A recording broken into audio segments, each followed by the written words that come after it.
আসসালামু আলাইকুম, সবাই কেমন আছো? আশা করি ভালোই আছো। আপুরা আর একটা নতুন ব্লগ নিয়ে চলে আসলাম।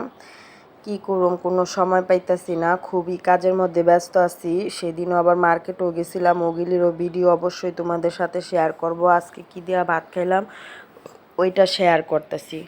এখানে কি কি দিয়া খাইতেছি দেখো। খাবারটা এত মজা হয়েছিল। এখানে হলো চিংড়ি মাছ ভুনা ছিল, ডিম ভুনা ছিল এবং ডাল ভুনা ছিল।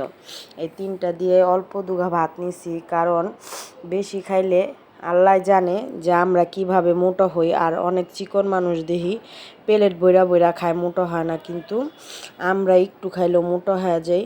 কিন্তু কি করুম, ভাত ছাড়া কিছু ভাল লাগে না। সারা দিন পরে হইলো একবেলা ভাত খাইতেই হয়, এরকম অবস্থা।